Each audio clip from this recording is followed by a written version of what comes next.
Alright, so here we are back at Performance Research. Engine's been run on the dyno. Everything was better than expected, despite the fact that it's the ugliest thing they've ever run. It did pretty well. So, time to pull this guy off the dyno and get it off the dyno cart, which we built, onto a standard engine stand, and we will begin the engine teardown.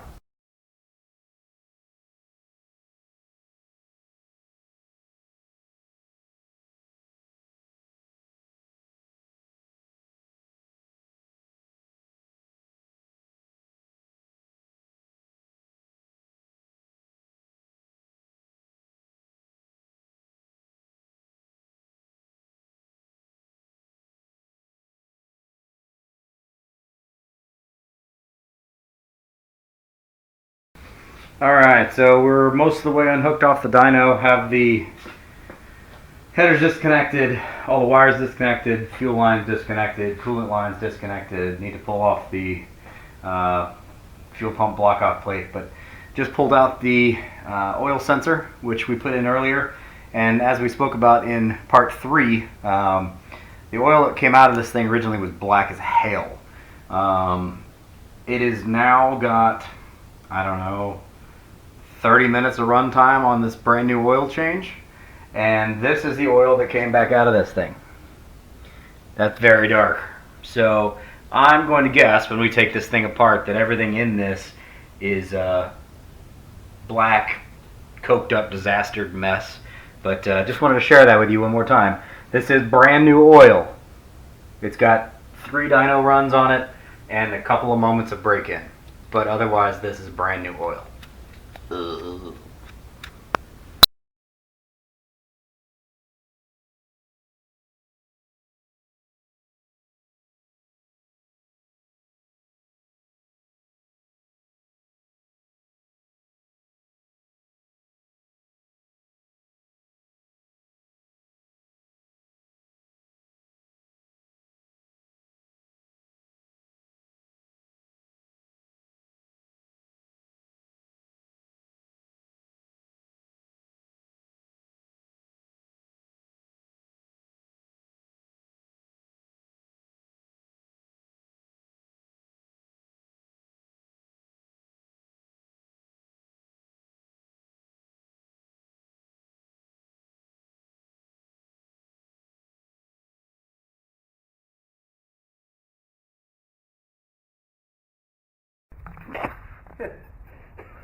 You gotta leave that one in there for sure.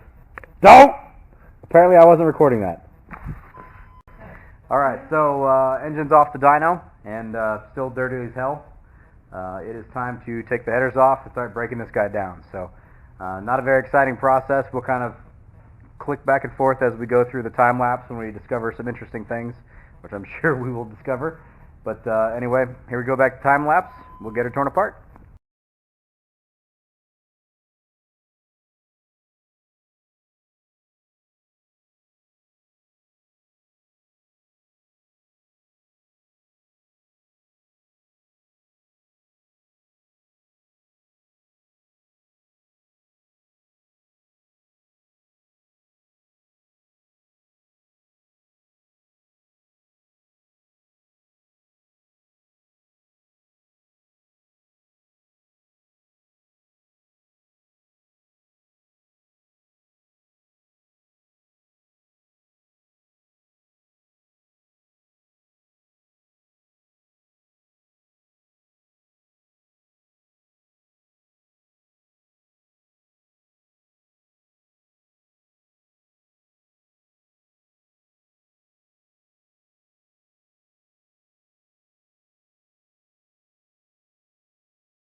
So valley pan's coming off. We got the heads basically loose, ready to rock and roll.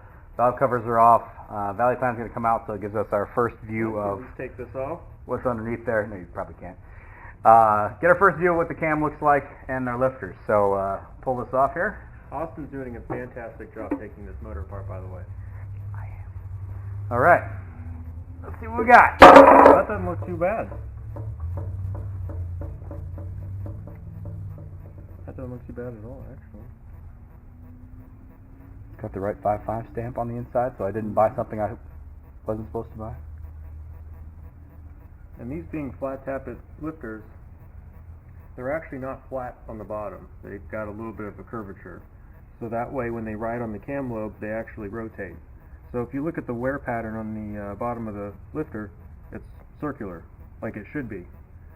If you see like a donut shaped kind of groove in it, that's when you know they're worn out and they're totally toast. And actually you can see you can't see it by just looking at it, but if you put one up against the side of another one, you can actually see the curvature at the bottom of the tappet. Fun fact, in case you didn't know. On Engine Masters. It doesn't look like there's any wiped lobes, at least right now. Now to get it out and see what the cam bearings look like. Oh. But Initial inspection, this looks a whole lot healthier than we expected it to be. I would have expected it to look worse, but Cool. you know, it's never bad to see something that's not horrible. So our initial inspection from the outside with all the wiring and everything else and how ugly this thing was pointed to probably a basket case. As we get inside of it, it's not nearly as bad as we thought it was going to be. Well, we have a lot to go yet. Yeah. We just got the valley pan off. When we get the oil pan off, we'll see what's really going on. Right. But so far, yeah, it doesn't look too bad. Of course, they just I mean, RTV'd the whole thing back together. You guys just saw it run. It ran really well, so there's no reason to think that there's anything's broken. Right. So Yeah, it ran a whole lot better than it was supposed to run. We're going to find anything really crazy. All right, so back to time lapse. We'll get this thing torn apart some more.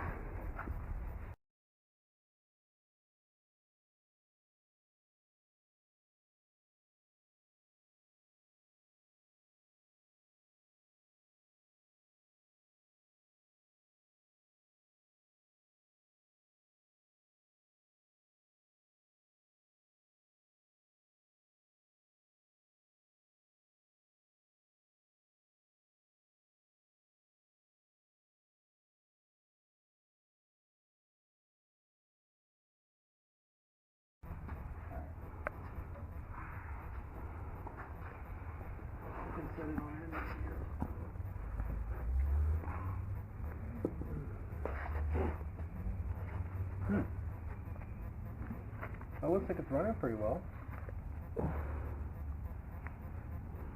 But again, I mean, we saw it run well on the dyno, so it's not really no surprise. No head gasket? Head gasket's not blown, but it's nothing to add to.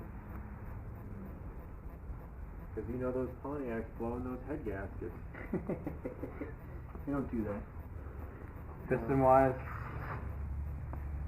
How to get a light on here and see. cross hatching. It's certainly not hurt, that's for damn sure. A little bit of a ridge. Yeah, but I mean that's pretty normal. The cross hatching is almost gone, but honestly, it just looks like it has a lot of miles on it. That's surprising. We could clean that up. We could go 5 over in the home and get a good surface here. We'll get a nice ring package for it, and we can. A little scoring on the sidewalls there. We typically see more. That's pretty normal, honestly. For who knows how many miles? It was probably put together well. Yeah. It just is old and it has a lot of miles on it. We So- haven't got the other one off yet, but I mean, so far Right. it didn't look too bad. And that head looks pretty okay. The head gasket's working the way it should. I don't like that they use RTB on it. That's ridiculous.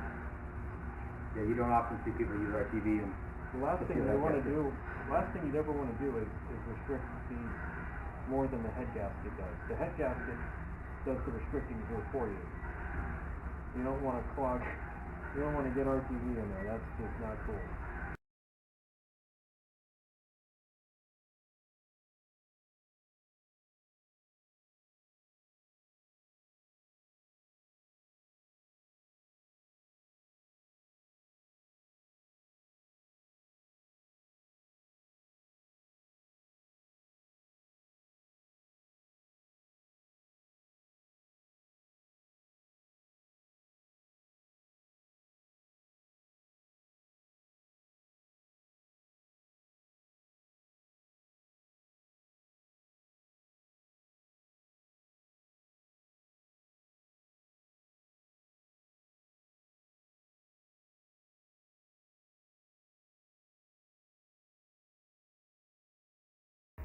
pull this thing off.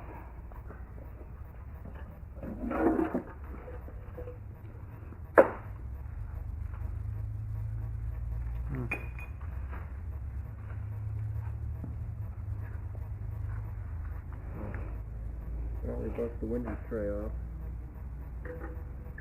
Well, there's definitely some schmutz in here. A little bit of schmutz on the oil. There's some schmutz there.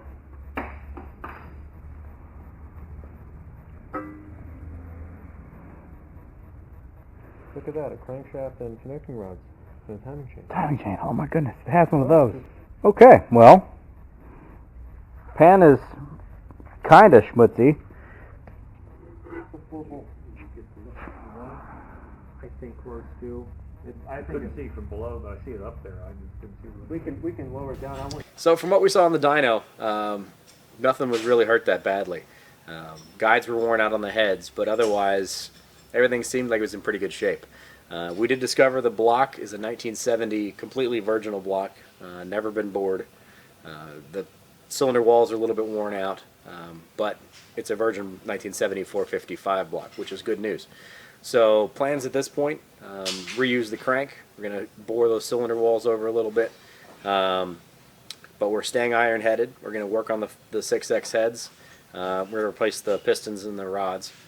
But otherwise, we're going to put it back together just kind of as planned. So stay tuned. We're going to put together a little bit of a video as far as the actual machine work and the behind the scenes of how an engine actually gets built, so you guys actually can see what really goes on here.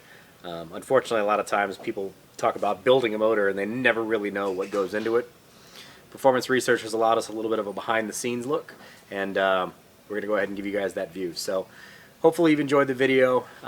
This process is a long one, so stay tuned. Remember to subscribe, like, and please leave us a comment. Thanks.